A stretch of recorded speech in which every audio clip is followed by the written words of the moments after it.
काली नजर। माँ, माँ। अरे क्या माँ माँ कर रहा है? बकरी का बच्चा है क्या? अरे माँ, मजाक छोड़ो। मुझे फाइनली वो मेन चौराहे वाली दुकान मिल गई है। अब देखना, आपका बेटा दुगनी स्पीड से पैसा कमाएगा।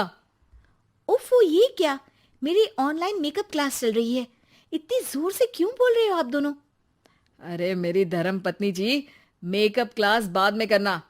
वो चौराहे वाली दुकान मिल गई है हमको। अरे वाह! रुको, मैं अपनी माँ को फोन लगाकर बता देती हूँ। अरे मैं भी अपने रिश्तेदारों को बता देती हूँ। कितनी खुशी की बात है। हाँ हाँ, मैं भी अपने दोस्तों को बता देता हूँ। 1 हफ्ते बाद रजिस्ट्री है। बस, घर में खुशी का मौका था। उन तीनों ने अपने अपने फोन उठाए और लोगों में बात फैलाना शुरू कर दिया। और रही सही कसर, श्वेता बहू ने अपने पड़ोस में सबको बताकर कर दी।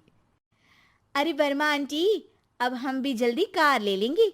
घर का रेनोवेशन होगा और ठाट से रहेंगे हम भी। अरे, ऐसा क्या हुआ? लॉटरी बाटरी लग गई है क्या? अरे, इस बार चौराहे वाली मॉल में हमको भी दुकान मिल गई है। दुकान नंबर 21, जो एकदम चौराहे पर है।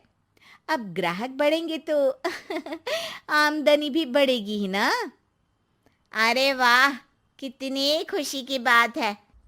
मैं बहुत खुश हूँ तुम्हें इतना खुश देख के। बाकी एक बात कहूँ, सबको मत बताते फिरना। किसी की नजर लग जाएगी तो खुशी की खबर वापस लौट जाएगी। हैं? ऐसे थोड़ी ना होता है। अब डरा रही हो। अरे सही कह रही हूँ। काली नजर कहते हैं इस चीज को, जब आप किसी को कुछ बताओ और वो काम बिगड़ जाए। अरे लेकिन मैं तो। तुमने सबको बता दिया ना? हाँ, फोन लगा लगा के। अब बच के रहना। काली नजर बड़ी खतरनाक होती है।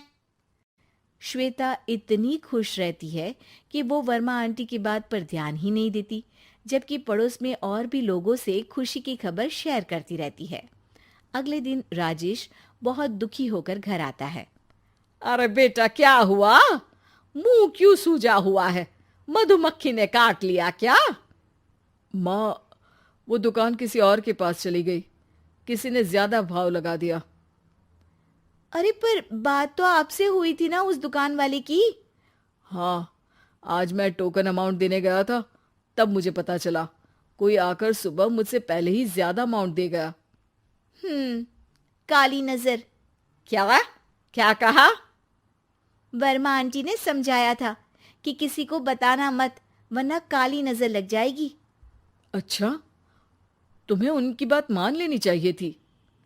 उनकी बात मान लेती, लेकिन उसके पहले ही सबको बता चुके थे ना हम तीनों। अरे अगली बार से ध्यान रखेंगे। कोई भी नई चीज होगी तो किसी को नहीं बताएंगे। तीनों कुछ दिन ऐसे ही रहते हैं, पर एक दिन श्वेता को एक मेल आता है। राजेश, मेरा ऑनलाइन मेकअप कोर्स कंप्लीट हो गया। अब मैं खुद का पार्लर खोल सकती हूँ। अरे वाह, अपने मोहल्ले में ही खोलते हैं। ये जो घर के सामने दुकान है ना, वहीं। हाँ, यहाँ सस्ती भी मिल जाएगी। अगले दिन श्वेता वर्मा आंटी के पास जाती है, मिठाई का डब्बा लेकर। अरे आओ आओ, कैसे आना हुआ? जोर से नहीं बोलूंगी। वो सामने वाली दुकान है ना, वहां मैं अपनी पार्लर की दुकान खोलने वाली हूँ। उसकी मिठाई है।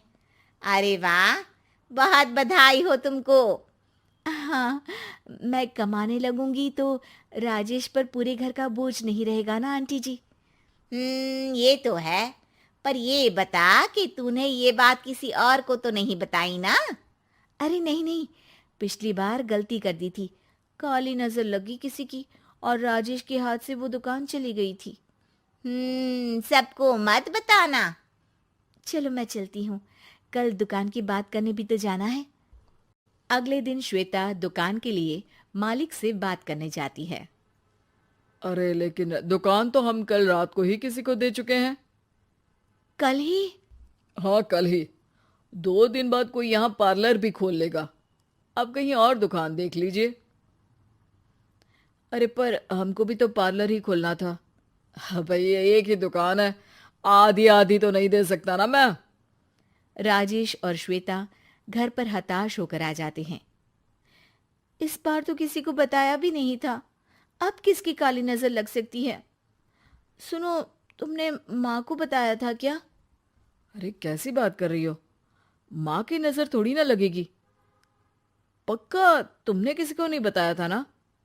सिर्फ वर्मा आंटी को बताया था, उन्होंने ही मुझे किसी को नहीं बताने को कहा।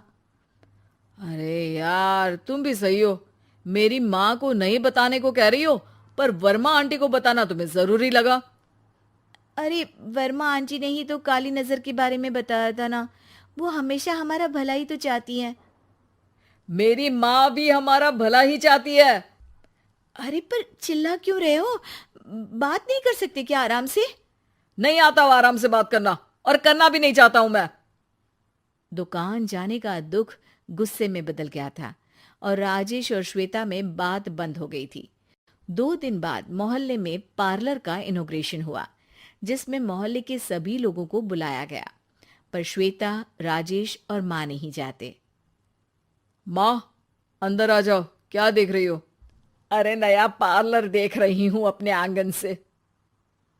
देखो, माँ को दूसरे का सुख देखने में कितना मजा आ रहा है, मेरा दुख नहीं दिख रहा इन्हें। यहाँ मेरा पार्लर भी तो हो सकता था। अरे चुप रहो यार, हर बात में लड़ाई क्यों ढूंढ रही हो? राजेश और श्वेता फिर बहस करने लगते थे। तभी माँ ने दोनों को बाहर बुलाया। अरे जरा देखो तो, दुकान चलाने वाले का बोर्ड पर नाम क्या लिखा है? श्रुति वर्मा। गाड़ी निकाले बेटा, हमें कहीं जाना है। काली नजर का इलाज कराने? राजेश अपनी बाइक निकालता है। तीनों ट्रिपलिंग कर रहे हैं। माँ राजेश को उस मॉल वाली दुकान पर लेकर जाती है जहां राजेश अपनी दुकान खोलने वाला था। यही दुकान लेना चाहता था ना तू? हाँ, पर इनको भी दुखी करने लेकर आई हो क्या यहाँ पर दुकान दिखाकर? वहां काफी नहीं था? अरे श्वेता, थोड़ा सब्र रख, अभी पता चलेगा कि हम यहाँ क्यों आए हैं। बता, इस दुकान चलाने वाले का नाम क्या है? अनुपम वर्मा। कुछ समझ में आया?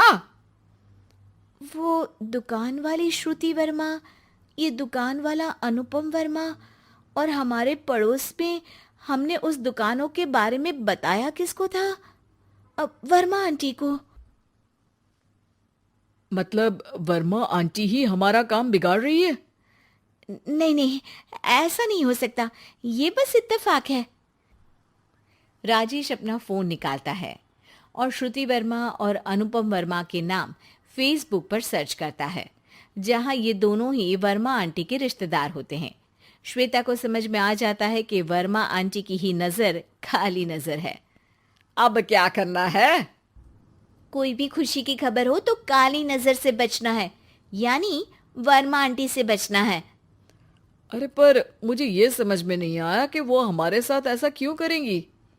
अरे बेटा, एक सीख है, दूर के आदमी को आपकी तरक्की से कम परेशानी होगी, पड़ोसी को ज्यादा।